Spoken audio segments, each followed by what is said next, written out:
Welcome back to the Snowpoint Cast. Today we're going to be looking at a deck from Majestic Dawn to Call of Legends, Dialgachomp. So this is my actual personal Majestic Dawn to Call of Legends Dialgachomp list. However, it is inspired heavily by Josh Fernando's 2010 Dialgachomp list.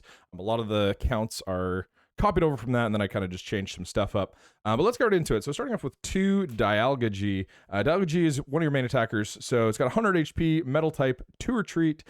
Deafen's the first attack on this guy, so Metal Colorless, it does 10, and then your opponent can't play any trainer or stadium cards from his or her hand during your opponent's next turn. So really solid attack. Being able to lock out rare candy and stadiums is super important in this format. Broken Time Space is a pretty important stadium as well, so being able to lock that early is really nice, especially with an expert belt. You slap an expert belt on there, you're dealing like 30 a turn, slap on some special metals, and then Dialga starts to become a real big threat. And then second strike for Metal Double Colorless, it does 50, and then if the defending Pokemon already has 2 or more damage counters on it, it does 20 more damage. So a really solid cleanup attack on the basic Dialga as well. This will be due to Dialga G LV.X. So Dialga G LV.X is an awesome card. So 120 HP, Metal type, keeps that resistance and weakness in the 2 Retreat. So Time Crystal is the Pokebody. Each Pokemon, both yours and your opponent's, excluding Pokemon SP, can't use any Pokebodies. This is really important for shutting off a lot of the bodies in the format. Vileplume especially and Spiritomb are 2 cards that are very, very good, both in Vilegar, but it is one, like pretty much the only factor that lets you keep up with Vilegar as a deck. So Time Crystal really good. There's some other bodies that it blocks as well, but those are the really important ones. And then you have an attack on this guy that's pretty solid as well. So remove Lost for Metal Double Colorless, it does 80. Flip a coin until you get tails. For each heads, remove an energy from your opponent's defending Pokemon, and then put it in Lost Zone. So being able to Lost Zone your opponent's energy is really crazy, especially when it's flipped till you get tails. I have played this card a lot, and sometimes you just hit crazy, like 5 heads, remove Lost, and then the game is just over at that point. A really solid attack in some situations as well. And then you're also playing a Garchomp line. So Garchomp C's got 80 HP, colorless type, and then a single retreat. So Claw Swipe for a double colorless does 30, and then an Earthquake for 3 colorless does 50, and then you do 10 damage to each of your bench Pokemon, which actually doesn't really matter because of the Garchomp LV.X. Speaking of Garchomp LV.X, here he is. So Garchomp C LV.X, it's got 110 HP, free retreat, which is really nice, and then a ×2 weakness to colorless still. So Healing Breath is kind of the reason that Earthquake doesn't really matter. So Poké Power, when you level up your Garchomp C to level X, you can heal all the damage counters off your SP Pokemon. So the main reason that this card is in this deck is actually to heal counters off Dialga. Because with Special Metal Energy and Expert Belt, you're pretty tanky and you can last a fair amount of hits. And then the idea is you have a Dialga active and then you Garchomp on the bench, use a Warp Energy, which switches your active with one of your bench Pokemon, Warp, level up, use the Healing Breath, heal off the Dialga, and then since Dialga has that free retreat, you get to retreat back to the Dialga, and then just keep attacking with the Dialga. So really solid strategy there, and it's kind of timeless. It makes the deck really valid in 2010, and it's still really good in this format. It's just like a really basic strategy, healing off all your damage on a really tanky Pokemon. It just kind of makes sense. Plus, Garchomp C also has a really powerful attack. So Dragon Rush for 3 colorless, discard 2 energy attached to Garchomp C, choose one of your opponent's Pokemon, does 80 damage to that Pokemon, and then Garchomp C can't use Dragon Rush during your next turn. So great snipe for 80, really solid at taking out evolution Pokemon as they start to get evolved. Really important in Vilegar as well to take out those Oddish and Gloom before they can be evolved into a Vileplume. But honestly, just a really good card in any situation. Dragon Rush is such a good attack. Okay, so you also are playing a Uxie line, mostly for consistency, but also because it's a decent attacker in this deck as well. So Uxie, the basic, has 70 HP, single retreat. Setup is the ability, or the Poké Power rather. So once your turn, when you put Uxie from your hand into your bench, you can draw cards until you have 7 in your hand. So really solid draw there. Being able to draw until you have 7 is amazing, especially if you only have like a collector and not really much else. It lets you get at least some kind of draw off of your supporter for turn. So Uxie is a really solid card, and the attack is actually pretty good as well. So Psychic Restore for 1 colorless does 20, and then you can put Uxie and all cards attached to it to the bottom of your deck. So you don't have to, but you can. And being able to hit for that Psychic weakness, this is a Pokemon that can donk stuff like Unown Q, because it's only got 30 HP and it's +10 weak to Psychic, or potentially a Magikarp if you have a Crobat, or if they went Magikarp Pass and then you have an Expert Belt, etc. But you do have some donk opportunities with this, as well as the Garchomp C actually, because Claw Swipe can actually donk as well. And then you're playing the Uxie LV.X as well, just because it kind of makes sense, fits into the deck. So Ooxy X has 90 HP, single retreat, times 2 weakness to psychic. So trade-off is the power. Once your turn, you can look at the top 2 cards of your deck, choose one of them, put it in your hand, and then put the other one to the bottom of your deck. So really solid consistency, and kind of just lets you see more cards in your deck. You know, if you got nothing going on, no supporters or anything, you're seeing at least 3 cards with a top deck and a trade-off. So at least gives you some options there. And then Zen Blade for 2 colors to 60, and then Uxie can't use Zen Blade during your next turn. So Zen Blade is actually really solid against psychic weak Pokemon. Being able to hit for psychic weakness for 60, and then slap an expert belt on, you're doing 80 plus 30 kills stuff that has 110 HP. I'm thinking Gardevoir because this is I'm thinking in 2010. Gardevoir doesn't exist in this format, but still really solid against other Uxies as well. You can one shot another Ooxy X, and just a really decent attack for a single double colorless energy. Okay, get into some of the tech Pokemon now. You're playing one Toxicroak G. So Toxicroak G's got 90 HP, 2 retreat, psychic weakness. Leap away is the power. So once your turn, if Toxicroak G is your active Pokemon, you can flip a coin. If heads, put Toxicroak and all cards attached to it into your hand. So really solid after a poison revenge. If you want to get that energy back or the energy gain back, if you have an energy gain on there. Also just really good if you're stalling with a Toxicroak to just have that option to heal it if you have to put it up for a few turns. 90 HP is relatively tanky for a basic, so being able to stall with it is kind of decent. And then Poison Revenge is the main reason you're playing this guy. So Psychic, Colorless, it does 20. And then if any of your Pokemon were knocked out by damage from an attack during your opponent's last turn, its attack does 60 more damage. And then your opponent, or 40 more damage, and then your opponent's poison. So it does 60 total. My bad. But then with the poison is 70, and then that's really solid against Luxray. So it's kind of a Luxray counter because Luxray is metal resistant, and you don't really want to be attacking with Garchomps because then they'll bring up their Garchomp and just hit you for weakness, which is a really bad time. But being able to Poison Wrench and just KO and then force them to hit like an Uxie X to Zen Blade you to KO, and then you can come up with your Uxie. It kind of just lets you keep the prize trade even and keeps you consistent on the prize trade. Another reason that you play Toxicroak is because of Blaziken level X. So Blaziken level X is pretty staple part of SP in this format because of Vilgar. You need the I forget the name. I'll put the Blaziken card on the screen, but it has an attack that drags up, and you need that attack for Vilgar if you're ever going to stand a chance against it. And it's also really important to have the Blaziken FB level X for the Dialga G LV.X, and this actually counters that. So if they use I forget what the name of the attack is. I'll put it on the screen. Jet Burn, I think. I don't remember. The level X is attack that does 80 and then lets the Blaziken take 40 more damage during its next turn. So they can hit that for 1 energy, for 1 fire and an energy again. They can just one-shot your Dialga. And then you can return KO with the Toxicroak if you have a Psychic and an energy gain, or a Bronzong and another energy on the board. You can just put the Toxicroak down, return, and then with the poison, it knocks out. So the other really nice part about the poison knocking out is they don't get to, if they only have a Toxicroak G, they can't come back with that because the poison is killing and not damage from an attack. But yeah, being able to one-shot a Blaziken G is also really good. Another good situation is if you want to lock your opponent's power in the active, because the poison on Poison Revenge does shut off powers. So good to keep that in mind as well. This is playing a Crobat G. Every SP deck plays one of these because it's a great card.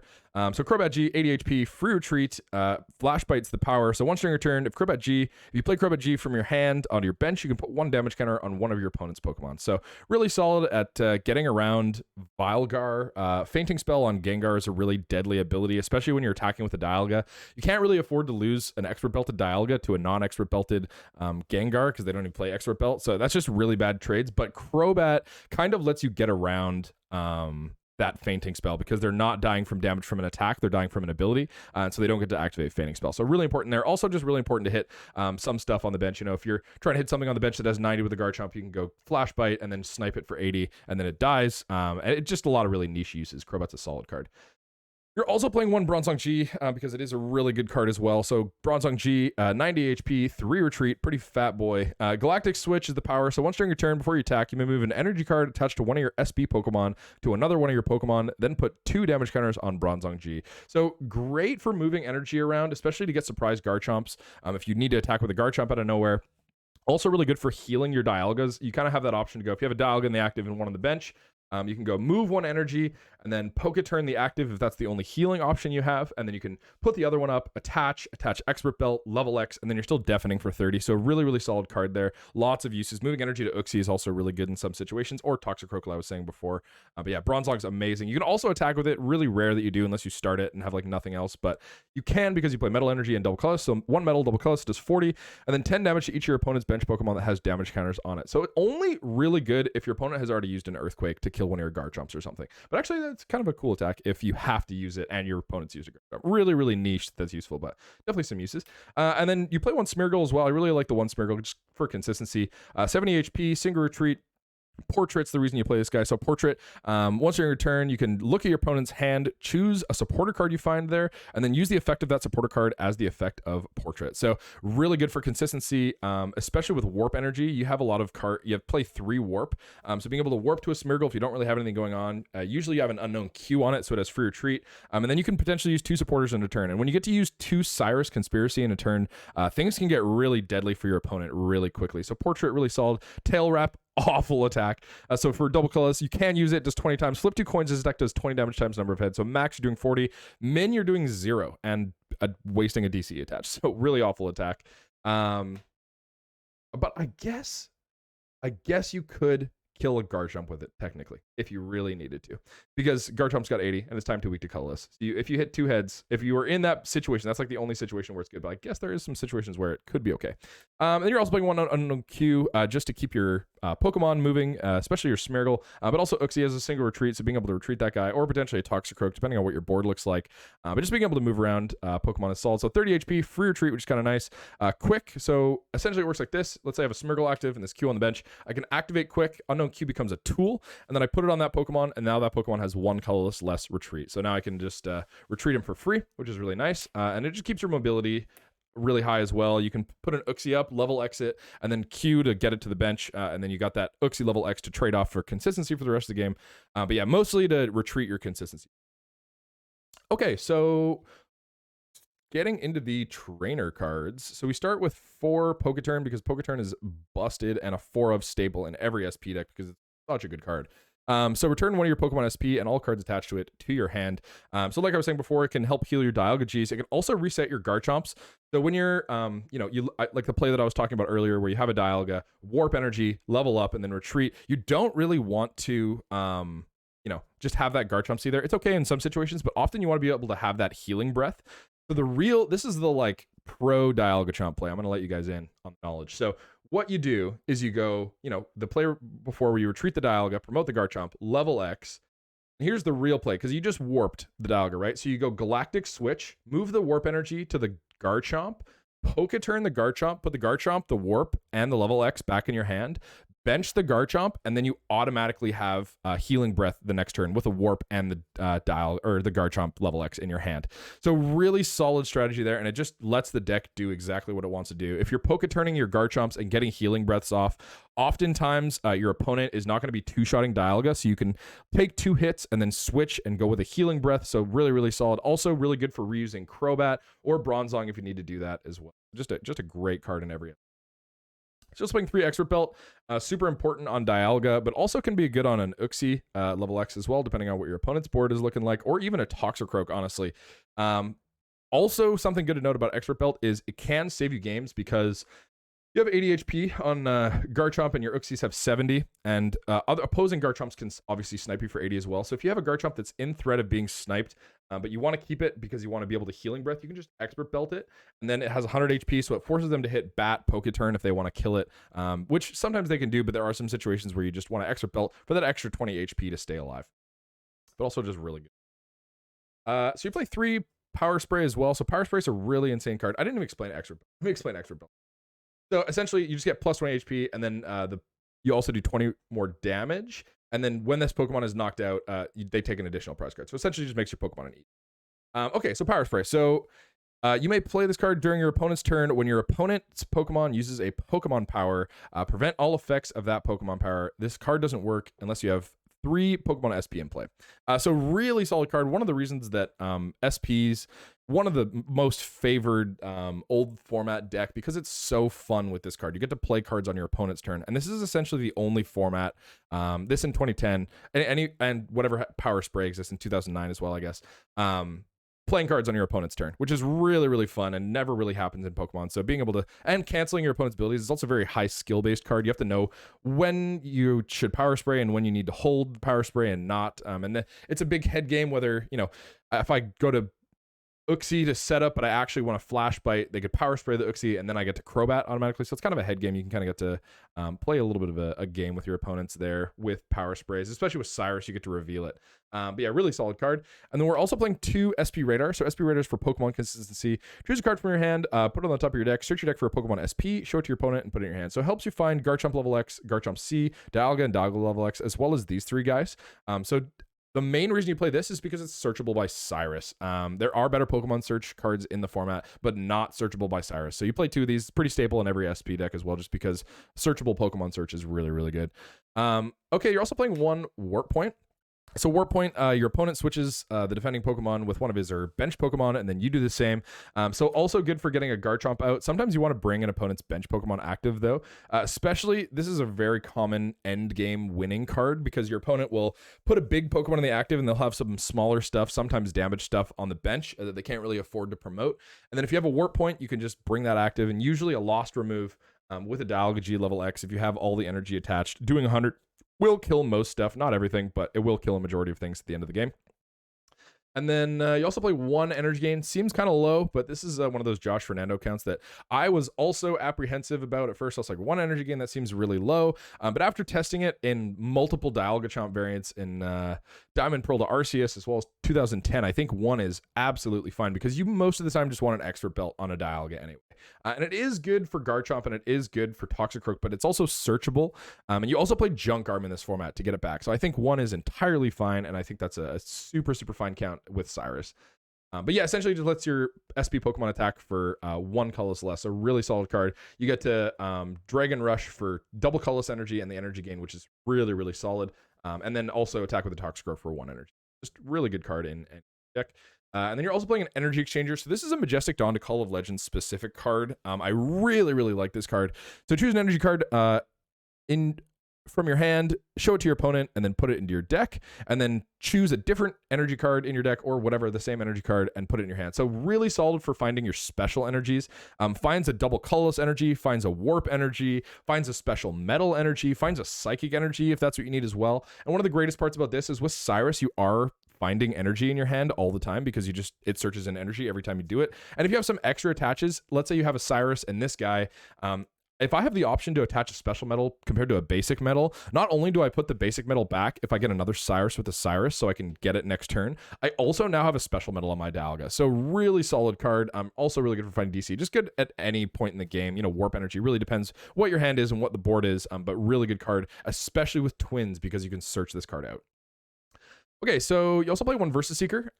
This is a card that's getting a little more staple nowadays. I don't think good SP lists play lower than 1. I think it's kind of staple to play at least 1 in like every SP deck. It's just such a good card. So search your discard pile for a supporter card, show it to your opponent, and put it in your hand. So being able to recover those supporter cards late into the game, it essentially gives you a additional count on those supporters once they've been played, which is really solid, especially on Bertha's or Cyrus or Professor Oak's New Theory or Twins or I already said Bertha, but really depending on what the board is, being able to have that versatility late into the game is really, really good. And then you also play 1 Junk Arm. So Junk Arm is a great card in this deck. Another Majestic Dawn to Call of Legends specific card. But Junk Arm says discard 2 cards from your hand, search your discard pile for a trainer card, show it to your opponent, and put it in your hand. So you can find any of these cards with Junk Arm. So really good for a 5th Poké Turn or another Expert Belt if you need it, another Power Spray if you need it, Energy Exchanger or Gain or Versus Seeker or Warpoint. It just is so versatile. And you don't play more than 1 because you can't really afford to discard more than 2 cards. Honestly, the 2 kind of hurts, but it's worth it to get a trainer card back, especially late in the game when you're running low on resources. So yeah, just really, really solid recovery late into the game. Both of these cards are really good late. Okay, so getting to the supporter cards now, starting with 3 Pokemon Collector. So Pokemon Collector, search your deck for up to 3 basic Pokemon, show that your opponent and put them into your hand, shuffle your deck afterwards. So being able to find 3 Pokemon is great. It essentially just sets up your board.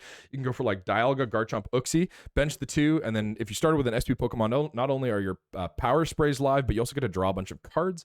So great Pokemon consistency there. Also great finding all these guys. If you need to find a Smeargle, a Q, a Crobat, literally whatever, as long as there's not the level X's, collector can find those guys. So really great card in any deck that exists with it. Honestly, it's such a good card.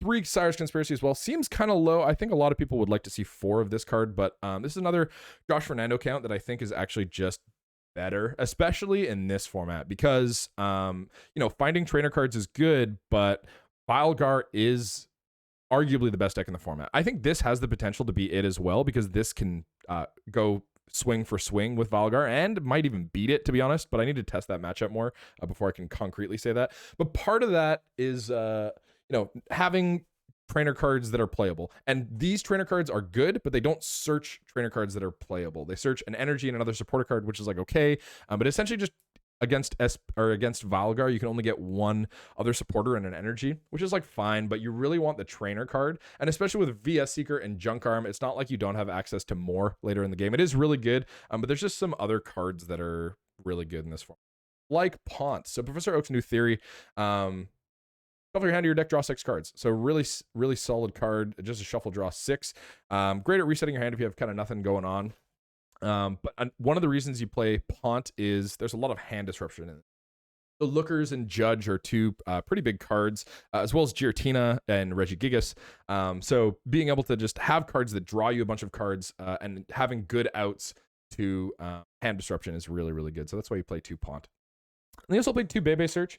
So this card could potentially be switched. This is kind of a meta call. I just really like winning against Dialga. I think that you have to win against the supposed BDIF, especially before you've like dethroned it for BDIF. So that's why you play 2 Bebe Search. This lets you find your Dialga G, and then as soon as you get that Time Crystal off, you stop the Spiritomb and the Vileplume from being an issue. Gengar level X can shuffle you back, but just being able to hit that in general, so you can hit your SP Radars and your trainer cards, your expert belts, your Poké Turns, whatever, to keep in the game is really, really nice. And not only that, but it's also great to play those trainer cards so that Gengar doesn't hit you for a ton of damage with Poltergeist. Okay, so getting into the one ofs, you play one of Twins. This is kind of a personal inclusion. I think one of Twins is really good. Twins, I'll explain Bebe. So put a card from your hand, top of your deck, search for a Pokemon, essentially, and then shuffle your deck. So really, it's just supporter-based Pokemon search. So Twins. So when you're down on prize cards, if your opponent has less prize cards than you can play Twins, search your deck for any 2 cards, put them into your hand. So really solid card, especially because Dialga will usually go down before it goes up. Dialgachomp is a late game deck. You have to play for the end game, especially against some matchups. So being able to just search for 2 cards when you've gone down, your first Dialga goes down or something else goes down, and then all of a sudden you go Twins, search for an expert belt and a special metal energy, and that's just super deadly, or really whatever, depending. And one of the reasons Twins is so good is because you can Cyrus for it, right? So if you got a Pokemon going down next turn, you can Cyrus for Twins and then hit a really big comeback with Twins. Just playing 1 Bertha's Warmth. So Bertha's Warmth, remove 5 damage counters from any one of your Pokemon SP. So mostly healing off Dialga G. With those special metal energy, it is really difficult to knock out Dialga. So being able to heal 50 and then also have access to use those again with Versus Seeker and Junk Arm just is really good if you're getting power locked or against SP when they have the option to power spray you, but you don't really know if they have a power spray in their hand. You could risk going for a Garchomp, but the Berthas is just safer. And I think as a one of Berthas is such a good card in Dialgachomp. And that's one of the things that's a newer discovery that I think actually adds a lot to the Dialga matchup. Because if they hit something like a Garchomp, they hit it for 60, you can just Bertha's Warmth it, and then all of a sudden it's only got 1 damage on it, and now they essentially just wasted their last turn. So really, really good card in this deck. And they also play 1 Aaron's Collection, so it's just a late game consistency card for finding Pokemon and energy from the discard. So search your discard pile for up to 2 in any combination of Pokemon SP and basic energy cards, show them to your opponent, and put them into your hand. So great at getting stuff back, like I was saying, but just mostly for Pokemon that have died or energy that's been discarded with Garchomp. And that's something to keep in mind is Aaron's can only get back basic energy. So if you have the option to discard basic energy with Garchomp, do that, because then Aaron's has the potential to bring. Okay, so getting into the energy cards. Starting off with 4 Spec Metal. So Spec Metal energy, if it's attached to a metal Pokemon, that Pokemon takes 10 less damage from attack. So once you start stacking these guys, like 2 or 3 on a Dialga, that's when it starts to be really hard to take Dialga out without like a Blaziken. Anyway, so being able to just have a tank Dialga is the point of the deck. So you play 4 just because it's really important to have your Dialgas live. You're also playing 4 DCE. Dragon Rush with Garchomp is really important. Also, it fulfills Second Strike and Remove Lost with Dialga G, as well as Zen Blade for the so just being able to, and the crazy tail wrap with Smeargle if you're ever going to go for a one-shot on a Garchomp C. If anyone ever does that, please clip it and send it to me. I would love to see someone kill a Garchomp with a tail wrap. But yeah, so DCE, really solid on all your Pokemon, essentially. You also play 3 Warp energy. So Warp, when you attach Warp from your hand to your active Pokemon, you can switch it with one of your, you have to switch it with one of your bench Pokemon. So this is gonna be good for a multitude of things. Obviously bring the Garchomp out like I was saying earlier. You can also Warp, put the Uxie up, Ooxy X, and then quick and retreat if you need some consistency. So being able to trade off later in the game, knowing that if you need to, Warp energy to do that is actually pretty fine. And then you're also playing 3 basic metal energy. So basic metal just to fulfill the Dialga costs and to attack with Garchomp. And then you also play 1 psychic for the Toxicroak because it does require a psychic energy. Okay, well, this has been Dialgachomp from Majestic Dawn to Call of Legends. If you have any questions about the deck, feel free to leave them in the comments below and I'll do my best to get to them. And thank you guys so much for tuning in. We will see you next time.